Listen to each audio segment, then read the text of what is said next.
Moving on. Ohio. Ohio. All right. An Ohio woman accused of killing and burying her newborn daughter allegedly texted her mother and after the crime and said her belly was bad and that she can now wear something cute. According to the testimony in court on Wednesday, Brooke Skylar Richardson, now 20, is charged with aggravated murder, involuntary manslaughter, gross abuse of a corpse, tampering with evidence, and child endangerment. She has pled not guilty. Her trial began this week. The case began to unfold in July 2017 when a doctor told police that Richardson may have been delivered a stillborn baby. Police searched the family's property where they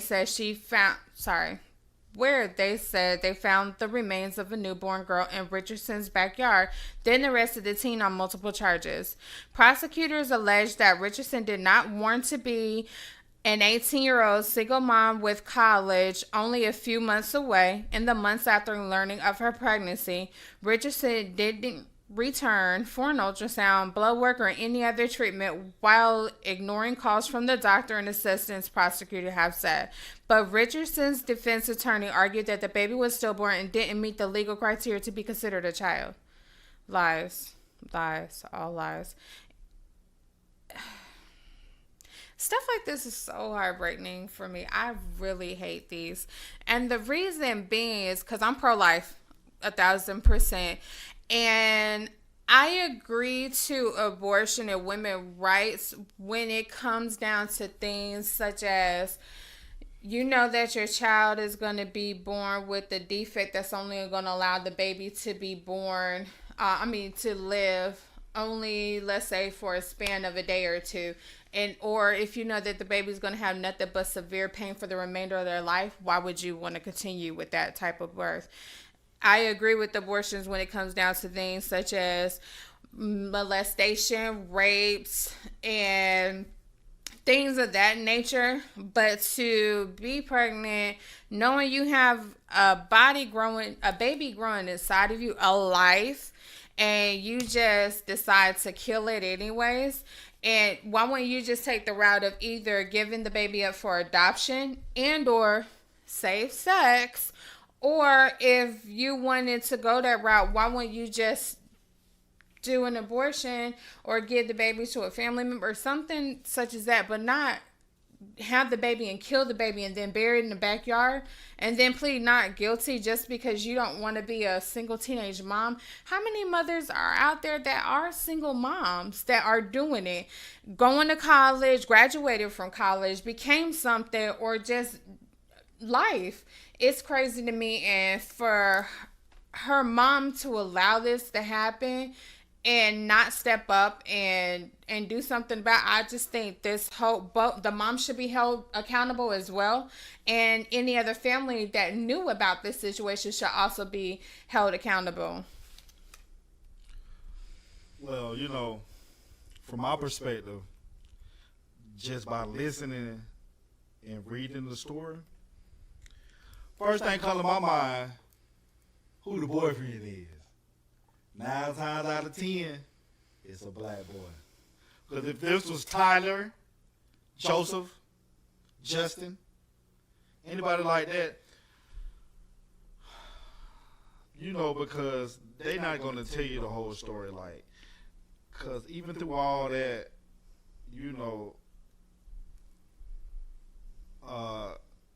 it's kind of hard to lose the baby. They said it was stillborn, but according to them, the baby was a full baby. Right. That's what I'm saying. So either, when you lose something like that, either you've been in an abusive relationship, the guy beats the baby out of, or because when you sit and use common sense, like if you lost the baby just like that, go to the hospital. You ain't gonna get in trouble, but would it make you lose the baby, bleed? I'm trying to walk through her mind. Pick it up, go bury it in the backyard. Is it a thing of disbelief? Like, I can't believe this just happened, I lost my baby? Well, no, because in the thing, she knew, and in the months after learning of her pregnancy, she didn't return for any ultrasound, blood work, or any other kind of treatment. She ignored the calls from her doctors and from other assistants. And then also in the news, it said that she tried to cremate the baby. And it's an important testimony because prosecutors and defense attorneys disputed whether the baby's body had been burned. In a police report presented in court, a homicide detective wrote that Richardson allegedly used a lighter to set her baby's foot on fire. The flames got to the baby's chest before Richardson put them out. By the time the baby's skeletal remains were found, it was inconclusive whether her body had been burned or not because she's already been decomposed and she's just skeleton. So you wouldn't be able to tell if it was burnt or not because it's sitting once it started decomposing and everything like that, I mean, all the evidence and everything of what had actually happened to the baby is pretty much gone. This case this happened in 2017, just to give you some perspective and things like that. And it's been 2 years. What's taking so long? Right. Because this is a closed shut case. But you want to know what? I bet you we're gonna do a follow up on this story, and I bet you she get out. She probably had to do a little time or something like that, and pretty much get away with murder. Yeah. Because oh my God, how it go, man. It's the old brown paper bag test. If you're darker than this paper bag, get your behind out. If you lighter than this paper bag, come on, we got you, my friend. But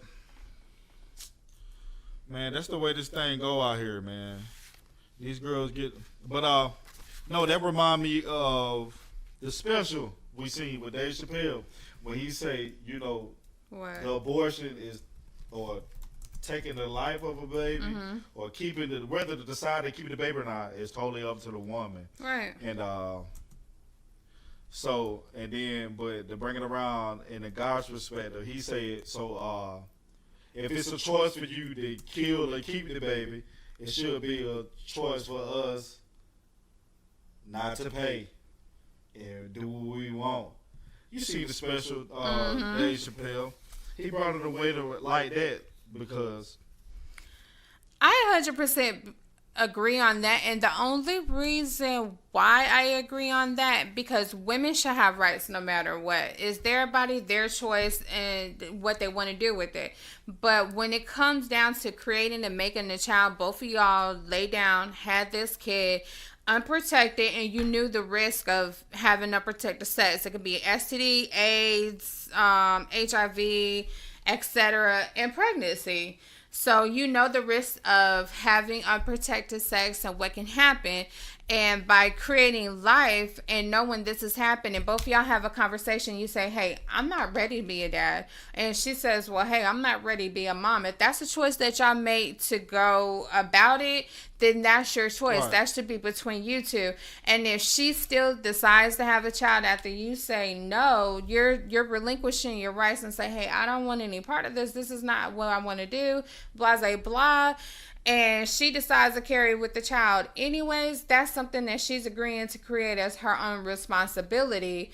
Now, if you decide after the baby is born, okay, you want to be a part of the baby's life, okay, then yeah, of course you're going to have to pay and help. But if you decide that you don't want to be, I think at that point in time, you should automatically relinquish any type of parental rights. So you won't have any financial obligations. You won't have anything to do with that child, and it'll be hers. Like, if, let's say, me and you, boyfriend and girlfriend, or just buddies, and I end up having a child, you tell me you don't want to be a father, and I want to have that child anyways, you're going to sign over all your rights. So anything that me and this child goes through and what we do, we're going to do it together, and you can go about your way. Now, I know that a lot of people may or may not agree with me, but I just feel that that person doesn't want something, you're forcing them to do something that they don't want to do, and you know the type of troubles you're going to end up having. You can't force somebody to be there that don't want to be there. But that's probably how the guy probably feeling right then. As time go on, he gonna want to come. That's just natural. If you a real person, man, I gotta go see my baby, man. I don't care what his papers say. I felt this way at first, but now I don't feel this way. But I feel like once life is brought into this world, you're gonna have some type of feeling. You just can't let that go. Like, you feel it, and you're gonna be around your child. A lot of people with, I'm not gonna say a lot because it's not a lot. Okay, so what I'm gonna say, a lot of men and women. Let me see. I'm trying to word this the right way. People with heart and real compassion will be there. yeah, at the end of the day, but you know, I mean, that's a deep rabbit hole to It get is. into, So we're you not know going what to I'm get saying? into it, but just let's just say I just kind of agree with the Dave Chappelle special because I think, If y'all haven't seen it, go watch it. please do. It's very enlightening and It's funny. it's at the same interesting. time. It's funny. He touches on a lot. But you know, I'm just saying, before we move on, if that was a black girl, you know what time it is. Like, we the only people that get penalized for hurting our own people. When the other people hurt their own people, you know. But moving on, man. We got to move on. Moving on. Yeah. American Airlines. According to reports, an American airline mechanic recently made an appearance in federal court after he allegedly sabotaged the navigation system for a flight that had 150 aboard. This took place before the flight was scheduled to take off. Abdul Majid Maruf Ahmed Alani was charged with willfully damaging, destroying, or disabling an aircraft. Alani told investigators that he had no intentions on harming the plane or the passengers on board, and that he tampered with the plane solely to cause a cancellation or a flight delay so he can get more overtime.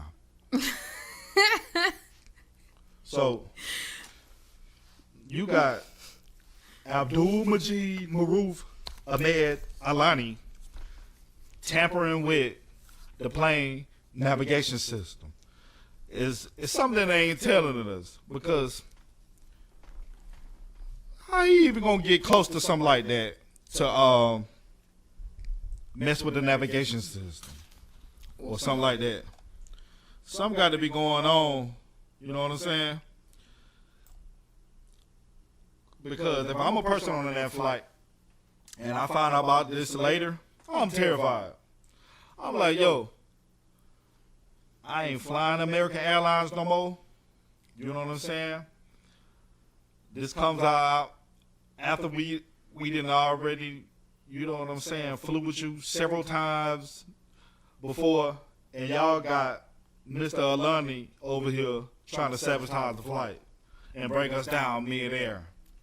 It's getting close to 9/11, so I'm going to put that past, but to get overtime, come on, man. You can just ask for a loan. You in America. You'll get it before we will.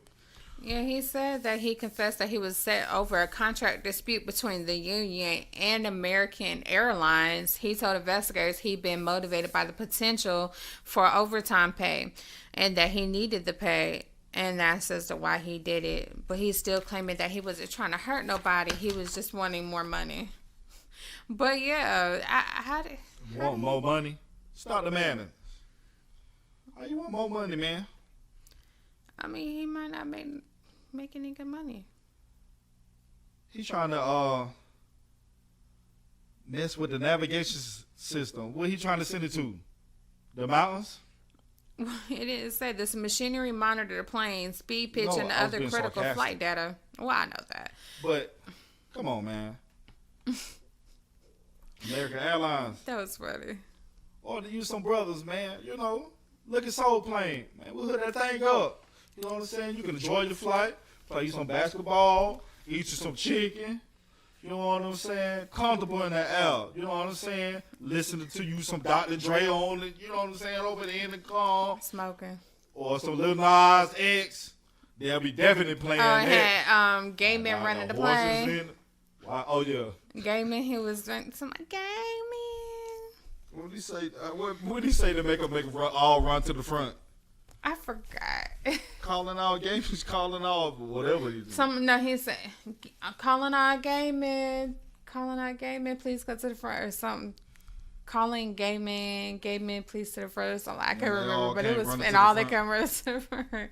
It was funny. Yeah, that was too funny. But yeah, you don't have to worry about Mr. Abdul. You know what I'm talking about? You can worry about, you know what I'm saying, Tyrone. Crazy. If anything, he ain't worried about no overtime. You know what I'm talking about? He Well, already he's getting you facing anyway. up to 20 years for doing what he did. So, anyways. I'm just trying to fly free. If I work for an airline, you know what I'm saying? They got to be in the benefits. I work for theme parks. They give you tickets for free. At You least do get discounts on flights for being a worker for the airline. that ain't nothing. I'm talking about every quarter. I What, a want at free least flight? one free flight, a round trip. That's every 3 months. Once a quarter, give me a ticket, Who are you a gonna round fly trip ticket, to? and you can add them up. So 4 quarters, I got 4 tickets. So next year, I'm gonna use all them things to go fly where I want to fly free of the airlines. And it's still valid even if you ain't or is working with them. You know what I'm saying? I'm straight. You know what I'm talking about? Let me fly to the Zamoon. You know what I'm talking about? You know what I'm talking about? I want to Really? I want to go to Wakanda. Wakanda forever. You know what I'm talking about? Hey, look. She probably the only person Whatever. on the planet that haven't seen Black Panther. Okay, yes. Confessions. I've never seen the movie. Wow. I haven't. So she don't even know what Cardi mean when she say, Wakanda forever. Spit like a Tommy gun. Yeah, I've never seen it. Sorry, guys. I only like horror, demonic movies. I don't know why. I just love horror movies, and that's it. I like comedy, but action heroes and stuff like that, I just can't get into it. I lose interest really quick. Wakanda forever.